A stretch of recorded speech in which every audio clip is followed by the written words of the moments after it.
Today, I want to show you one of the easiest coffee roasting methods, which is to use a saucepan. I don't claim to have invented this method or anything. It's a quite popular method in fact in Japan, made famous by Hama Coffee in Osaka. I put the link in the description. First of all, let's talk about the choice of beans. If you are starting to learn this method, I advise you to get a commodity coffee that is washed, since they are well behaved during roasting and don't cost much. You know, the beans like Brazilian Santos or Colombian Excelso, those are pretty good starts. I would recommend that you avoid natural processed or honey processed beans because they are a bit more challenging, especially the decaf, they are supposed to be quite hard. Next, I pick the defects before roasting. Here's an example of the ones I picked out. Bug bites, moles, immature growth, that kind of stuff. They may not roast well or taste bad when they are brewed. Next, I weigh the beans so that I can measure the roast level later. This batch weighs 200 grams exactly before roasting. Now let's move on to the stove. I preheat the pan before roasting to 200 degrees Celsius. You need to be especially careful if you are using a Teflon coated pan and don't have a thermometer. The starting temperature doesn't matter as much and doesn't need to be so high. About 30 seconds of low to medium heat should be enough.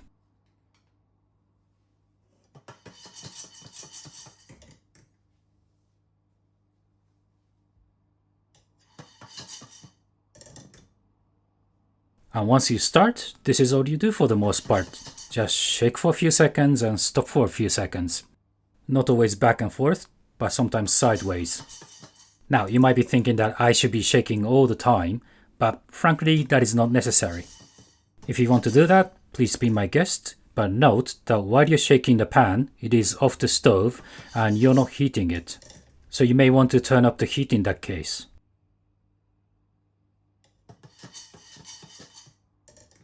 At around 1 minute mark, you start to see the beans' internal moisture evaporating.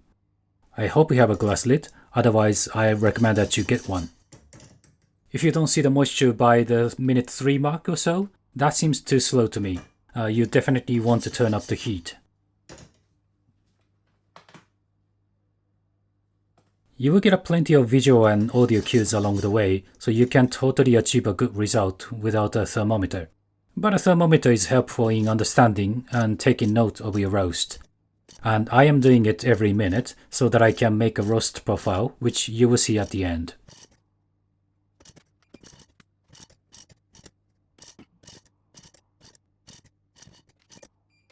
At around 150 degrees mark, the coffee beans start to turn yellow.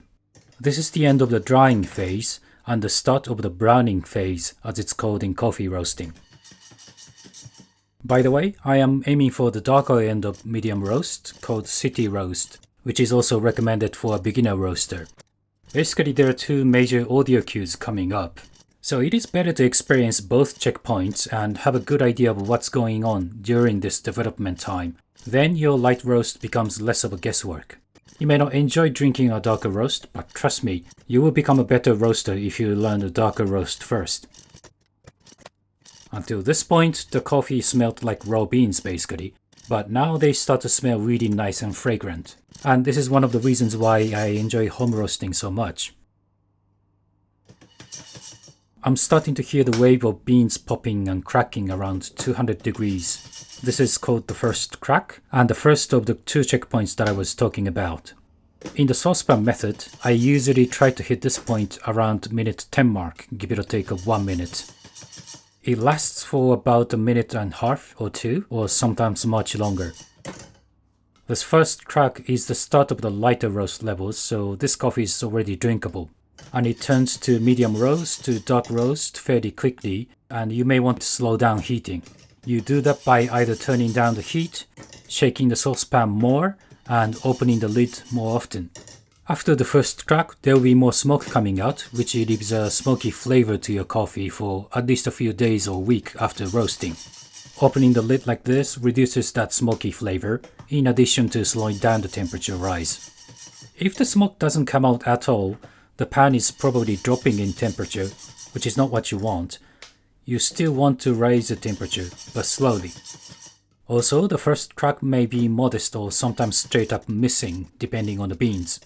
This is why you may want to avoid choosing unusual coffee beans, like natural processed. Also, the first crack is more quiet if you start with a smaller load of beans. You start to notice that the beans are becoming more plump and less wrinkly and more shiny because of the oil that's coming out from inside the beans. That's on top of the beans turning darker, of course. Nearly 5 minutes has passed since the beginning of the first crack, but I am still hearing the last remainder of it, which is not to be confused with the second crack, which is the next phase.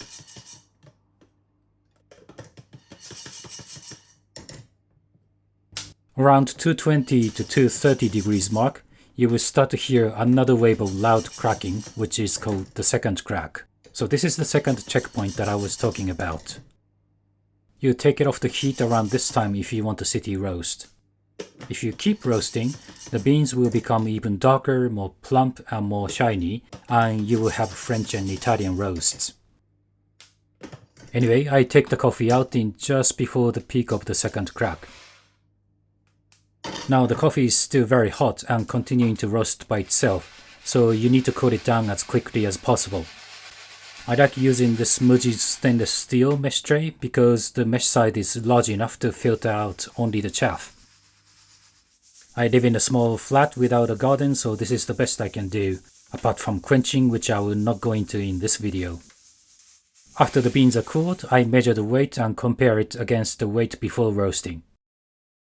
But before we go scientific, let's take a moment and just appreciate how well it turned out. You can achieve this even roasting at home out of nothing but a saucepan, and I find it amazing. Now let's talk about the roast level by weight. In my case, it's 165.5 grams against 200 that I started with, which means it's 82.75% of the original weight, landing in just the place I wanted. You can talk about roast levels in other ways like color and taste, of course, but it's also nice to know in a way that I can measure easily. Although this chart is not meant to be taken super seriously or precisely, because the reality is not that simple. It's a vaguely reliable measurement at best. And this is the roast profile of this particular roast, which shows how much time I spent in each phase. The first is the drying phase until around 150 degrees, followed by the browning phase when the coffee beans start to turn yellow and brown. The browning phase is usually when the rate of temperature rise slows down a bit in this saucepan method. And the development phase starts from the beginning of the first crack. This is where you will see most of the roast levels. You may sometimes see people communicating the roast level in terms of the length of its phase, like the development time of this roast was 1 minute and a half, or something like that. To review this particular roast, there's a drop at 12-minute mark, which was not intended. I wish I could have finished it earlier by a minute or two, but it's alright. This is also a good time to explain how to avoid common failures in roasting. One is to have some beans that look roasted on the outside but raw inside, which is caused by rushing the roast. You will notice this when you taste it. Another failure is inconsistency. You may have some beans still light in color while others look totally burnt. This is caused by uneven heating, in other words, not shaking enough. However, there will always be a small amount of inconsistencies in any roast, so don't freak out too much about it. In the saucepan method, one way to avoid these failures is to simply take more time with lower heat, like hitting the first crack at minute 15 and finishing the whole roast in 25 minutes or so. That's totally fine if you want to avoid failure. But note that coffee tends to lose its aroma and flavor as you roast longer. So you don't want to rush it, but you don't want to take too much time either. After roasting and measuring the weight, I pick out the bad ones, but this time I watch out for the roast defects. Things like so-called shells, beans with burnt spots, and undercooked beans. This is totally up to your taste, and I normally take out just the last category. I'm showing these here just for the sake of demonstration. And what better way to finish off the roast than to brew and drink it right away? It's often said that it's better to rest it for a few days, but it's not undrinkable or anything. You can totally enjoy it. And for me personally, I enjoy how the taste changes over time. That's part of the fun. And who knows, you might actually like the taste of the same day brew. It's just a bit harder to brew because of the gas coming out of the coffee. Just take more time in blooming. Although it's a lot harder to brew espresso, and if you're using a manual espresso, you really feel it in your arms. Anyway, the resulting cup was a perfect city roast with enjoyable amount of bitterness. So that's how I roast my coffee. I highly recommend it because it's one of the least expensive methods that don't require special equipment like a popcorn popper or dedicated home roaster. And it's a closed container unlike a frying pan or skillet, which means it doesn't make a huge mess of chaff in the kitchen. Well, maybe a little towards the end. It is also easier to agitate the beans more thoroughly and often by shaking, not stirring. Most importantly, it's convection heating on top of conduction, which results in even roasting.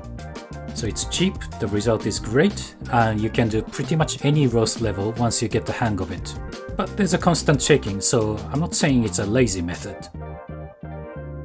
Lastly, I want to touch on the size of the pan and the beans load.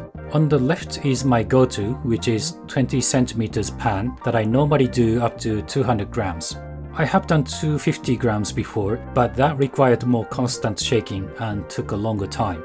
One on the right is 16 centimeters, which I think I have tried up to 150 grams, but 100 is my usual amount. The smaller pan is more sensitive to your temperature control. It rises and drops faster compared to the bigger one. That sensitivity might be a positive for other people, but personally I don't like it as much, and normally I want to use a 20 centimeter one and a larger batch of beans for thermal stability. But honestly, the smaller one is totally up to snuff. And that's it. If you liked this video, please try roasting coffee beans at home with a saucepan. Thanks for watching.